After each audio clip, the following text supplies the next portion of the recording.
দেশের অন্যতম রবীন্দ্রানুরাগী, রবীন্দ্র ভক্ত, ছায়ানটের অন্যতম প্রতিষ্ঠাতা সঞ্জিদা খাতুন তিনি ইহলোক ত্যাগ করেছেন। তার শেষ কৃত্যানুষ্ঠানে ছায়ানটেই যা অনুষ্ঠিত হয়েছিল তা নিয়ে দেশব্যাপী বেশ উচ্চবাচ্য হয়ে যাচ্ছে। ভাবলাম দুটো কথা এখানে প্রাসঙ্গিক হতেও পারে। তার শেষকৃত্যে রবীন্দ্রনাথের সঙ্গীত পরিবেশন করা হয়েছে। বারবার সঙ্গীতের মূর্ছনায় সবার তনুমন জুড়িয়ে গিয়েছে। তাকে দাহ করা হয়নি, তাকে কবরস্থও করা হয়নি। তিনি তার দেহ চিকিৎসা বিজ্ঞানের জন্য দান করে গিয়েছিলেন। এখন প্রশ্ন হলো, অনেকেই প্রশ্ন তুলছেন যে পরকাল বলে একটা কথা আছে, তাকে এইভাবে এই কোন ধর্মে এটা করলো, এরকম করা কি উচিত হলো? এসব নানা প্রশ্ন নানাজন করছেন। আমরা যেহেতু তিনি রবীন্দ্রানুরাগী, আমরা রবীন্দ্রনাথের মৃত্যুটাকে স্মরণ করতে পারি। রবীন্দ্রনাথ প্রথম জীবনে যেভাবে বলেছিলেন, মরিতে চাহি না আমি সুন্দর ভুবনে, সেই কথা থেকে কিন্তু পরবর্তীতে তিনি সরে এসেছিলেন। বলেছিলেন, বৈরাগ্য সাধনে মুক্তি সে আমার নয়।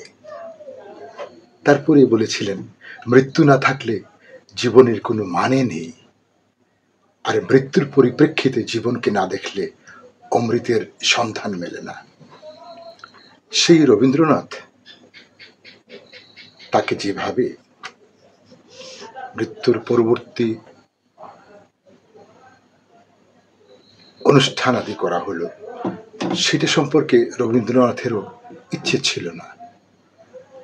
তিনি ভেবেছিলেন এই কলকাতার উন্মত্ত কোলাহলের মধ্যে তার খাটিয়ে দিয়ে রবীন্দ্রনাথ কি জয়, বিশ্বকবি কি জয়, বন্দে মাতরম, এই ধরনের কথাগুলো উচ্চারিত হবে আর তার খাটিয়া বই নিয়ে যাওয়া হবে, সেটা কিন্তু তিনি চান নাই। তিনি চেয়েছিলেন তার সেই শান্তিনিকেতনের স্তব্ধ প্রকৃতির মাঝে নিজেকে বিলীন করে দিতে।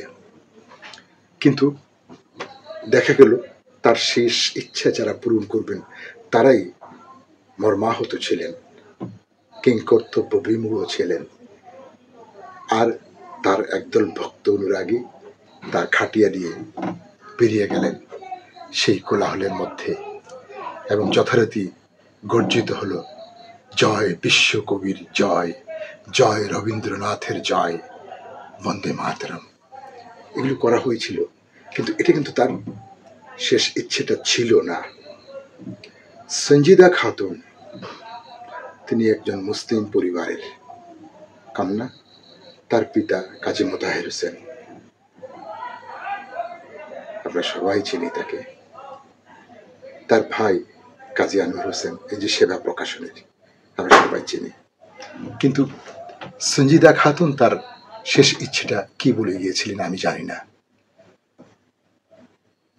এখন সঞ্জিদা খাতুন একজন মুসলমানের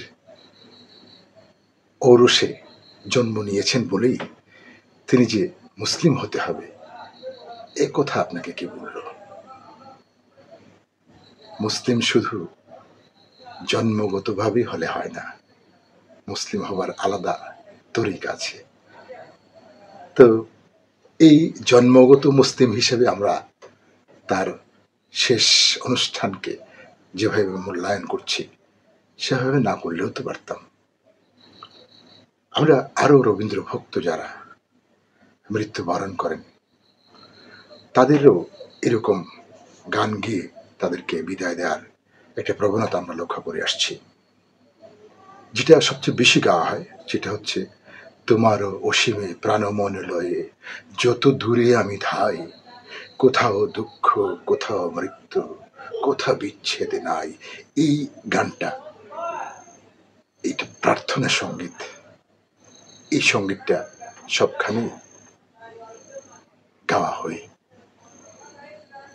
এই প্রার্থনা সঙ্গীতের মধ্যে যদি আপনি খুঁটিয়ে খুঁটিয়ে দেখেন, তাহলে আপনি একেশ্বরবাদের একটা দোতনা এখানে দেখবেন। সেই যে পরকালের প্রতি যাত্রা, সেই যাত্রার ধ্বনি, পরকাল একটা আছে, সেই দিকে যে যাত্রা, অনন্তের পথে যাত্রা, সেইখানে এই মৃত্যুর মাধ্যমে অমৃত লোকে যাত্রা, সেই কথাগুলো সেই প্রার্থনা সঙ্গীতে বারবার উচ্চারিত হয়েছে। আমরা মুসলিম জাতি পৃথিবীর বিভিন্ন দেশের সংস্কৃতিকে একাত্ম করে একটা অন্যরকম একটা সংস্কৃতির আবহ তৈরি হয়েছে দেশে দেশে। আমরা দেখি পৃথিবীর বিভিন্ন দেশে, যেমন এই মৃত্যুকে নিয়ে মার্শিয়া, নোহা, ইলাহি, তালকিন, তারপরে সালাওয়াত বা নাশিদ, কুই, কাওয়ালি, মাতম, লেন্ডাই, এগুলো গাওয়া হয়। এটাও কিন্তু মুসলিম সমাজের একটা সংস্কৃতির অঙ্গ। কিন্তু আমার প্রশ্ন সেখানে নয়।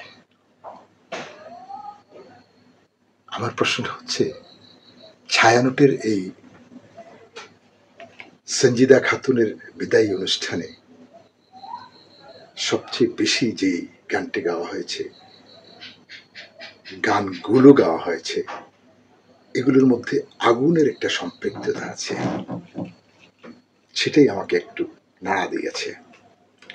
সঞ্জিদা খাতুন, খুব সুন্দর করে তার নামটা লিখতেন তিনি, দন্তস্ব নয়ের নিচে সেটা, তারপরে জিদা, সঞ্জিদা মানে অজন সম্পন্ন, অজস্বী, অথবা চুপ থাকা।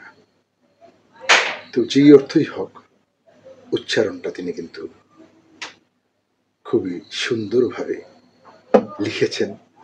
তার পিতৃকর্তৃক লিখিত হতে পারে, তিনি নিজেও লিখতে পারেন, জানি না। কিন্তু তার এই মৃত্যু গমনের, পরকালের যাত্রার প্রেক্ষাপটে যে গানে গানে যেইখানে আগুন আছে, সেই আগুনের গানগুলো কেন গাওয়া হলো? যেমন আগুনের পরশমণি ছোঁয়াও প্রাণে, এই গানটা খুব বারবার গাওয়া হয়েছে। এই আগুন ছড়িয়ে গেল সবখানে সবখানে। এই আগুনের মধ্যে যে রবীন্দ্র ভক্তি, বা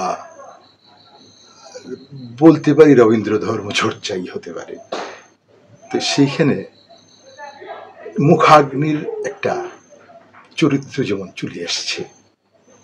মুখাগ্নি সরাসরি করা যাচ্ছে না, কিন্তু তারপর আগুনটাকে নিয়ে আসা হচ্ছে। বারবার আগুনের কথা, আগুনের গানগুলো, আগুন শব্দ সম্বলিত গানগুলো গাওয়া হয়েছে। এটা আমাকে একটু প্রশ্নবিদ্ধ করেছে। বাকি পৃথিবীতে তুমি যেমন চাও, আখেরাতে তুমি তেমনি পাবা, পরকালে তুমি তেমনি পাবা। তো সেইটা সঞ্জিদার তার নিজস্ব ব্যাপার। আর সঞ্জিদাকে তারা পরলোকে পাঠিয়ে এই প্রার্থনাগুলো করেছেন। আগুন থাকায় সেটা আমাকে প্রশ্নের উদ্রেক করেছে যে সেই মুখাগ্নির চরিত্রটা এখানে উজ্জ্বল হয়ে উঠেছে। এটা কি ওয়ান কাইন্ড অফ ভারত বন্দনা? এই প্রশ্নটাই রেখে গেলাম। ধন্যবাদ।